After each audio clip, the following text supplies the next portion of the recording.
During this episode of Cars Plus, we're going to cover the various interior materials on 1930s and 1940s automobiles.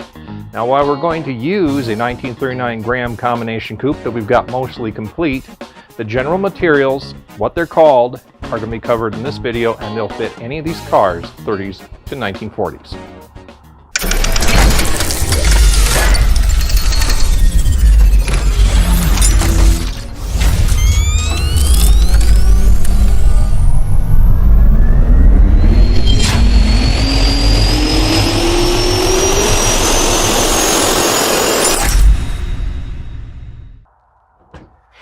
When we open the door of the car, we can show you a number of the materials right here on this particular door panel.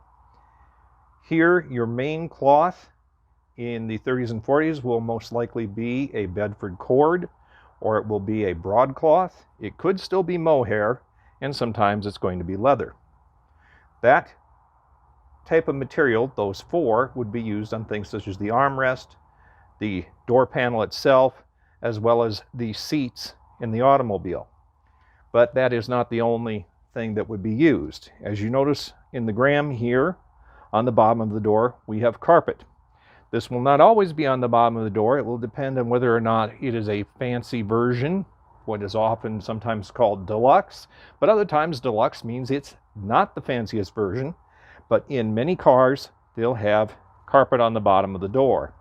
And by this time, we're not using a square weave carpet. In the 20s, they would have used a square weave. Now we use a carpet more like what we're used to. This type of carpet often is referred to as Wilton carpet, but it may have other names, but it's more like a modern carpet. Along the edge of the carpet, we have the next thing that people need to know about. This is the part called binding. Binding is used around edges of carpet, and it is used to transition in various areas in the car. In particular, you'll also find binding often used on your sun visors. Here you can see binding is also used on the sun visor. Now, for reference, both the door panels and sun visors have a cardboard-like material called panel board in it. It's basically a waterproof form of a cardboard. That would be what they did in the 1930s. The other fabric we're seeing when we're looking here at the sun visor, as well as the headliner up above, this is napped cotton. Now you'll notice when we look at the various materials is that there's slight shade differences in everything, or complete shade differences. That's because different materials, the dyes are going to act different, and different companies will have made the different materials even in the 1930s. As a consequence, you have to have what we refer to as a colorway, which would be various colors in the various fabrics and materials that look like they go together, because it is highly unlikely that they would match 100% of the time. From the carpet to the door panels to the seats to the headliner, you see there are different shades going on.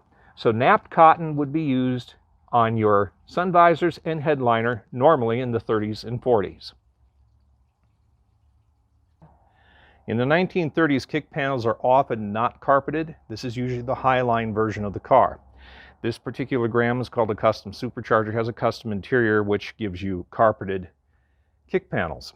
You'll also notice that on the edge of the kick panels we've got that binding again to seal the edge of the carpet.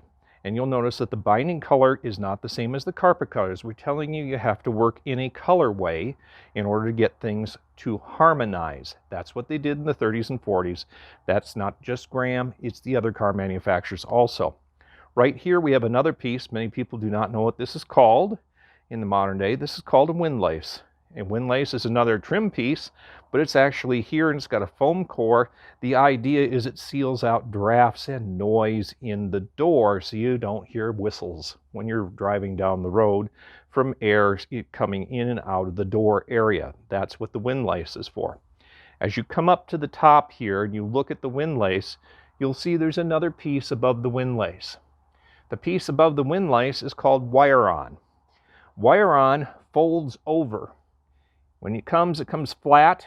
It's got wire built into it, woven right into it, and it is for the purpose of hiding the tacks that hold both the windlace and the wire-on.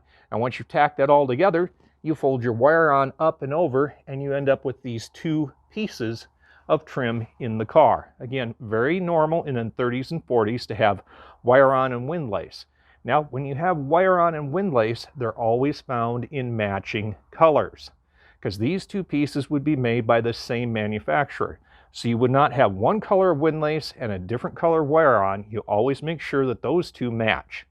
As you notice, when we showed you all the various fabrics in this car, they're in what we call, again, a colorway, meaning that they are similar in shades and look like they go together, but because a different manufacturer would have made that carpet, a different one made the cloth on the seats and doors, and a different one would have made the binding, and the windlace and wire-on might be a different company again. All of them, even if they were using the same approximate shade, would end up with different colors. In this case, just so you know, the color we are utilizing on the seats here and the color in the carpet are both referred to as taupe. And you'll notice or taupe that they are still quite different.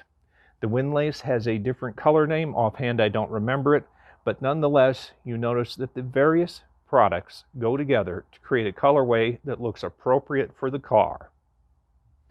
And those are the basics of having fabric and interior materials in 30s and 40s automobiles.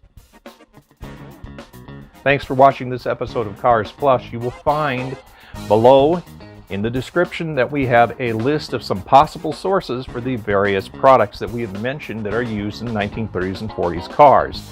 It's not necessarily exhaustive, but gives you a place to start when you're working on your car's interior.